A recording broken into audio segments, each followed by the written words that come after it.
बिस्मिल्लाहिर्रहमानिर्रहीम। अस्सलाम वालेकुम नाज़रीन, आप यूट्यूब चैनल देख रहे हैं। मैं इमरान खान हूँ। नाज़रीन, अब तक की लड़ाई में डोनाल्ड ट्रंप ने सबसे बड़ा यू टर्न ले लिया है। डोनाल्ड ट्रंप ने कहा क्या? देखें, पहले डोनाल्ड ट्रंप ने ये कहा था कि 48 घंटे के अंदर अगर ईरान ने आबनाए हुर्मुज़ को नहीं खोला तो अमेरिका बहुत सारी एनर्जी साइट्स को तबाह कर देगा। ईरान की वो तनसीबात तबाह कर देगा जिसके ज़रिए से पूरे ईरान में बिजली, गैस इसकी फराहमी हो रही है और ये बहुत बड़ा नुकसान होगा। इसके नतीजे में ईरान ने भी वापस धमकी लगाई थी कि ईरान भी बड़ा शदीद नुकसान करेगा।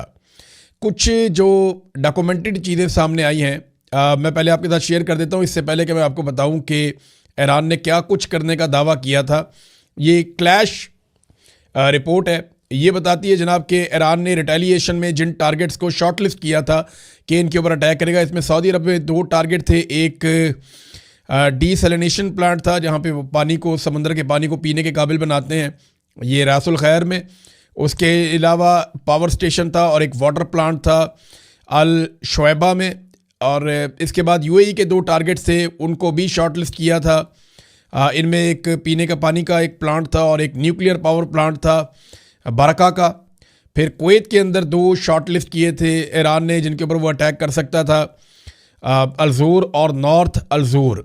ये एक पावर प्लांट है और दूसरा डीसैलिनेशन कॉम्प्लेक्स है जहाँ पे पीने का पानी तैयार किया जाता है। जॉर्डन, उर्दन में भी 2 ही इन्होंने दोनों पावर प्लांट थे उर्दन के, जिन दोनों को निशाना बनाने का जो है वो मामला सामने आया था। फिर बहरीन के अंदर 2 टारगेट थे, कतर के अंदर 2 टारगेट थे इसी तरह से। तो ये ईरान के टारगेट्स थे जो ईरान करने जा रहा था। उसके बाद फिर ईरान ने एक और भी तंबीह की थी, एक वार्निंग जारी की थी कि अगर जजीरों के ऊपर हमला किया गया, ईरान के पास जजीरे भी है ना, अगर जज़ायर के ऊपर हमला किया गया तो तमाम आबी रस्तों में बारूदी सरंगें भी बिछा देंगे। ईरान ने यह भी कहा था कि अगर जिस मुल्क से अटैक किया जाएगा जजीरों के ऊपर, उस मुल्क को उसकी कीमत चुकानी पड़ेगी। ख़ास तौर पे यूएई के लिए ईरान ने एक वार्निंग जारी की थी, जो मैंने आपको पहले बताया था कि रासुल खैमा जो उनका पूरा शहर है उसको जो है वो अटैक कर सकते हैं। ये ईरानियों ने इसका इशारा दे दिया था, कह दिया था, बाकायदा अनाउंसमेंट हो गई थी।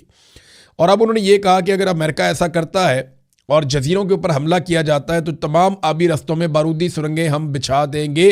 फिर यहाँ से, यानी पानी के अंदर से बारूदी सुरंगें उठाना इतना आसान नहीं होता, ये बहुत मुश्किल काम है और इसमें कई महीने लग जाने थे। और पूरी दुनिया के अंदर तेल की ऐसी किल्लत पैदा होनी थी कि आलमी मंडी बिगाड़ पैदा हो जाना था एक बहुत बड़ा, और अभी भी पैदा हो चुका है। तेल की कीमतें लगातार बढ़ती चली जा रही हैं।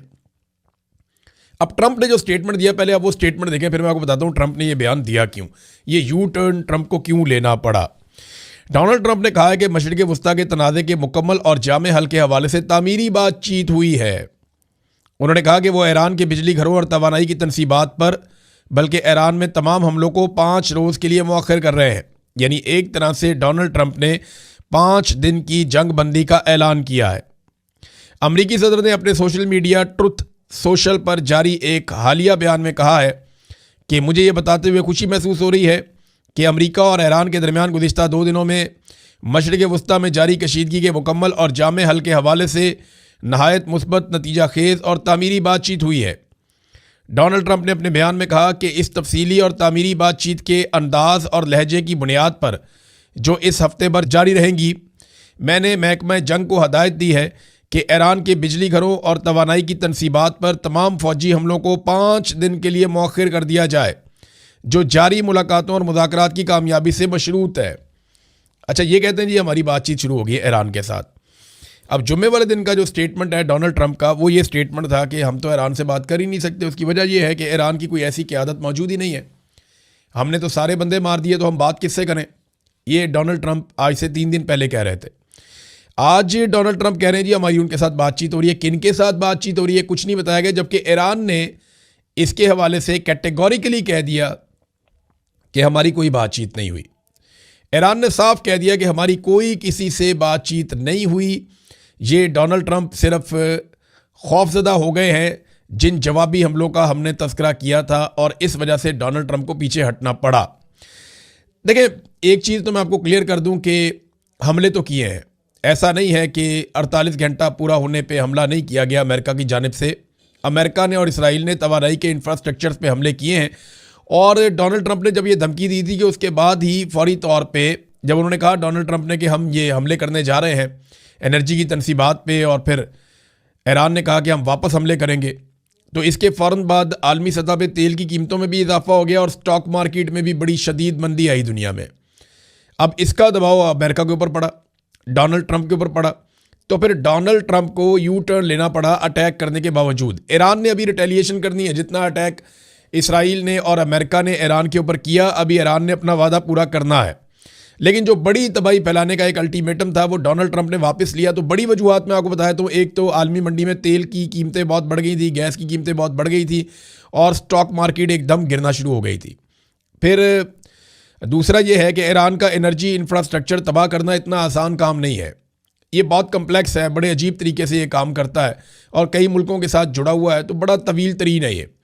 तो इसको मुकम्मल तौर पे तबाह करना इतना आसान नहीं है, अमेरिका को बहुत एफर्ट करनी पड़ेगी, ये बहुत लंबा टाइम लगेगा इस काम में। और तीसरा ये है कि ईरान ने जिन अहदाफ को निशाना बनाने का ऐलान किया वो मलबा भी अमेरिका पर गिर जाना था अगर वो ये करते हैं तो। चौथा ये है कि ईरान की साख अब ऐसी बन चुकी है कि जो ईरान कहता है वो कर देता है, लिहाजा इस वजह से ये डर था कि ईरान ने जो कहा है ये पीछे नहीं हटेगा। और पांचवीं वजह यह है कि अमेरिका को अब ये लगने लगा है कि अरब ममालिक इस लड़ाई के बिल्कुल किनारे पर आकर खड़े हो गए, किसी वक्त भी अरबों को इस लड़ाई का हिस्सा बनाया जा सकता है। तो अमेरिका ये चाहेगा कि अब जो भी करना है अरब उसमें बराबर के हिस्सेदार हों, और ऐसा लगता है कि अरब ममालिक इसमें शामिल हो जाएंगे। एक तो सऊदी अरब ने कहा कि जो उम्रा ज़ायरीन आए हुए हैं वो 18 तारीख तक निकल जाएं सऊदी अरब से, और सऊदी सरजमीन को वो छोड़ दें, वो यहाँ से चले जाएं, उसमें तो भी टाइम लगेगा। लेकिन यहाँ पे एक ख़बर है मेरे पास, और ये अहम खबर है, बड़ी खबर है। Saudi Arabia opens King Fahad airbase to United States forces as Iran war shifts west. अब ये जो खबर दी गई है ना, ये खबर आती है रियाद से, और ख़बर ये बताती है कि सऊदी अरब ने ताइफ के अंदर जो किंग फहद एयरबेस है वो देने का फ़ैसला किया अमेरिका को। याद रखिएगा ताइफ बिल्कुल करीब है मक्का मुकरमा से, तो यहाँ पे हरमैन शरीफैन बहुत करीब आ जाते हैं, और इन जगहों पे बहुत सारे मुकद्दस मकामात हैं, यानी ताइफ के रास्ते में, ताइफ में आसपास बहुत सारे मज़ारात हैं, बहुत सारे मुकद्दस मकामात हैं इन इलाकों में। तो यहाँ पे जब जंग शिफ्ट की जाएगी या यहाँ पे अमेरिका को बेसिस दी जाएंगी तो ईरान के लिए बड़ा चैलेंजिंग होगा यहाँ पे खालिसतन आके उन बेसिस को निशाना बनाना। देखें ना, ईरानी मिसाइल तो हवा में आता है, अब उसको जहाँ पे इंटरसेप्ट करते हैं वहाँ गिरता है, उसका मलबा या उसका बारूद वहाँ गिरता है। तो किसी भी ऐसी जगह पे गिरेगा तो मुसलमानों के जज्बात जो हैं वो भड़काए जा सकते हैं। सारे मामले में सऊदी अरब को भी गुरेज करना चाहिए था, इतना मुकद्दस मकामात की तरफ नहीं लेकर जाना चाहिए था लड़ाई को, या अमेरिका को वहाँ पे बेसिस नहीं देनी चाहिए थी। लेकिन अब वो क्योंकि बेसिस वहाँ पे चली गई हैं तो ईरान का हमला वहाँ जाएगा या नहीं इसके बारे में मैं कुछ कह नहीं सकता अभी आपको फ़िलहाल। लेकिन सऊदी अरब ने ऐसा किया है कि हरमैन शरीफैन के करीब जो है 85 किलोमीटर का टोटल फासला है खाना काबा से ताइफ का, जहाँ पे ये एयर बेस है, और वहाँ पे अमेरिका को एक सहूलत दी है मुबैना तौर पर। ईरान ने एक बड़ा क्लैरिटी के साथ वादे किया है, और जो फारस न्यूज़ जुड़ा हुआ है ईरानी फोर्सेस के साथ, उसने कहा जी कोई अमरीकी सदर से हमारा राब्ता नहीं हुआ, और ये अमरीकी सदर सिर्फ डर के मारे झूठ बोल रहे हैं, असल बात ये नहीं है। अच्छा, इसमें ना इसराइल और अमेरिका इस वक्त भी शदीद हमले कर रहे हैं ईरान पे, ऐसा नहीं है कि जंगबंदी हो गई है। तेहरान पे ताबड़तोड़ हमले किए गए हैं और लगातार हमले हो रहे हैं। ये बातचीत जो है ना वो ये सिर्फ एक बहाना है, और मुझे ऐसा लगता है कि डोनाल्ड ट्रंप और इसराइल पूरी कोशिश करेंगे कि किसी तरह अरब ममालिक इस जंग के अंदर शामिल हो जाएं। अब अगर ऐलानिया तौर पे अमेरिका को अड्डे दिए जा रहे हैं तो अरब ममालिक पाकिस्तान को भी कहेंगे कि फ़ौरन आओ और इस लड़ाई का हिस्सा बनो। पाकिस्तान सऊदी अरब जाके वहाँ से इस लड़ाई का हिस्सा बनेगा, या पाकिस्तान अपनी सरहदों से भी ईरान के लिए मुश्किलात पैदा करेगा, इसके बारे में हम नहीं जानते। लेकिन पाकिस्तान के आर्मी चीफ ने कैटेगोरिकली शिया उलमा इकराम को बुलाकर यह कह दिया कि मुझे यहाँ पे कोई पंगा पाकिस्तान में नहीं चाहिए, और जो लोग ये करेंगे उनको फ़ौजी अदालतों के अंदर ले जाया जाएगा। उनको काफ़ी थ्रेट किया, उनकी डांट टपट भी हुई, वो काफ़ी नाराज़ हैं कि हमारे साथ तौहीन में सलूक किया गया, हालांकि हम आलम दीन थे, प्यार से बात की जा सकती थी। लेकिन अच्छा, कुछ ये भी मौलवी कह रहे हैं नहीं जी हमारे साथ बड़ा अच्छा सलूक हुआ है, लेकिन जो ये कह रहे हैं हमारे साथ बड़ा अच्छा सलूक हुआ उनकी बात ही कोई नहीं सुन रहा। अब एक और काम भी शुरू हो गया है, पाकिस्तान की मिलिट्री एस्टेब्लिशमेंट के ज़ेरे निगरानी या ज़ेरे असर चलने वाले जो डिजिटल प्लेटफॉर्म है उनके ऊपर कलअदम तंजीमों के लोगों के इंटरव्यूज़ किए जा रहे हैं। ये बड़ी ढिठाई और बेशर्मी वाला काम किया जा रहा है। वो कलअदम तंजीमें जिन्होंने पाकिस्तान के अंदर खून बहाया, उनके जो बंदे हैं उनके इंटरव्यूज़ चलाए जा रहे हैं पाकिस्तान की फ़ौज के ज़ेरे असर चलने वाले मुख्तलिफ डिजिटल प्लेटफॉर्म्स के ऊपर, सिर्फ इसलिए कि क्योंकि यहाँ पे शिया है तो ये शिया सुन्नी का मामला हो जाएगा। देखिए, ये शिया सुन्नी का मामला नहीं होगा, जितनी मर्जी कोशिश कर लें, क्योंकि ईरान की लड़ाई इसराइल और अमेरिका के साथ हुई थी। उसने इसराइल और अमेरिका के साथ लड़ाई लड़नी है, उसकी अरबों के साथ लड़ाई नहीं हुई। अगर अरब ममालिक ईरान पे हमला करते या ईरान अरब ममालिक पे अटैक करता, वो एक लड़ाई चलती, इसराइल और अमेरिका इसका हिस्सा ना होते, तो पाकिस्तानी किसी और तरह शायद सोचते, डिवाइड भी हो जाते। लेकिन यहाँ पे एक शिया सुन्नी इत्तेहाद देखने में आया जो तारीख में कभी भी ऐसा नहीं हुआ। ये पहली मरतबा ऐसा हुआ है, इससे पहले हमने कभी ऐसा नहीं देखा। रूस ने एक बड़ा अहम मामला उठाया है इस वक्त, और रूस ने अमेरिका से बात भी की है कि इसराइल की जानिब से बुशहर न्यूक्लियर प्लांट के करीब जो अटैक किया गया, जिसके बदले में डेमूना न्यूक्लियर पावर प्लांट के करीब ईरान ने अटैक किया था। ईरान ने लगभग कोई 8 किलोमीटर दूर किया था, इसराइल ने काफ़ी करीब अटैक किया बुशहर में, जो न्यूक्लियर तनसीबात हैं उनके पावर प्लांट है वहाँ रशियन काम भी करते हैं। तो रशिया ने खबरदार किया कि ये इंतहाई दर्जे की गैर जिम्मेदारी है और ये इंतहाई ख़तरनाक बमबारी की गई है, इससे रेडिएशन हो सकती है, और उन्होंने अपने तहफ़्फ़ुज़ात बताए। ये अल जज़ीरा की एक खबर है, उसके मुताबिक रशिया ने अमेरिका को कहा कि ये आग से खेलने वाला काम है और ये इसराइल को अमेरिका रोके ये हरकत करने से। अमेरिका का नाज़रीन एक और तैयारा गिरकर तबाह हो गया। ये कुवैत में एक अमेरिकी फ़ाइटर जेट गिर गया है। तो अब तक की इतला के मुताबिक जो दस्तयाब डाटा है, अमेरिका के टोटल 17 जेट तैयारे या एयरफोर्स के जहाज़ जो हैं वो गिरकर तबाह हो गए हैं। ख़राब होने वाले 6 इसके अलावा हैं और बाकी नुकसान उनका अलग से हो रहा है। तो ये लड़ाई तो डोनाल्ड ट्रंप के लिए एक डरावना ख्वाब बन गई है। देखें ना, इतने तो जेट तैयारे अमेरिका के अफ़गानिस्तान और इराक की और लीबिया की लड़ाइयों में तबाह नहीं हुए। मतलब ये 1 महीना पूरा नहीं हुआ ईरान के साथ, 1 महीना नहीं हुआ पूरा और इतने सारे तैयारे तबाह हो गए हैं। तो अमेरिकन एयरफोर्स के लिए ये आसान नहीं है इसको हज़म करना, ये बड़ी मुसीबत वाली बात है। नाज़रीन, इराकची का एक स्टेटमेंट है मेरे सामने, ये मैं चाहता हूँ कि आपको ज़रूर पढ़ के सुनाऊँ।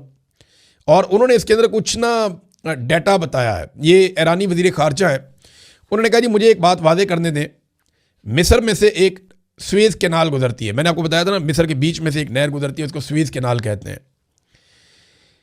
वो कहते हैं वहाँ से गुजरने के लिए 2 लाख से लेके 7 लाख डॉलर तक फ़ीस वसूल की जाती है, जबकि बड़े कंटेनर्स जब वहाँ से या ऑयल टैंकर्स वहाँ से गुजरते हैं तो ये रकम $1 मिलियन से भी तजावज़ कर सकती है।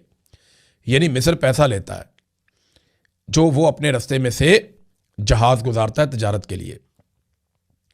पनामा नहर से गुजरने वाले जो है वो 1 लाख से $4.5 लाख तक फ़ीस देते हैं, जबकि बड़े न्यू पनामा मैक्स जहाज़ों के लिए ये फ़ीस $5 लाख तक पहुंच सकती है।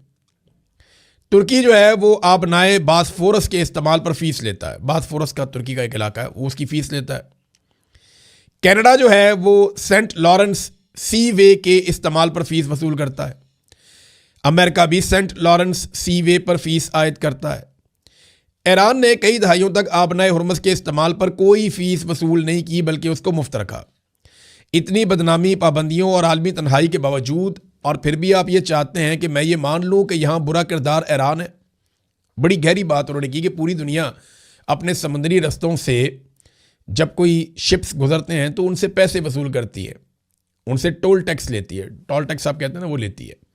लेकिन ईरान नहीं लेता। ईरान ने मुफ्त गुजरने दिया सबको, लेकिन फिर भी ईरान का किरदार बहुत बुरा है और ईरान का अपना तेल वहाँ से नहीं गुजर पा रहा था।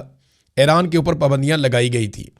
अमेरिका में डोनाल्ड ट्रंप के खिलाफ एक बड़ा एहतजाज प्लान किया जा रहा है 28 मार्च को। इसकी तफसीलात मैं आपको 1-2 वीलॉग आगे जो आने वाले हैं उनमें बताऊंगा कि अमेरिका में डोनाल्ड ट्रंप की पॉलिसियों के खिलाफ कैसे अमेरिकन इकट्ठे हो गए हैं और कितने बड़े पैमाने पर वो एहतजाज करने का इरादा रखते हैं।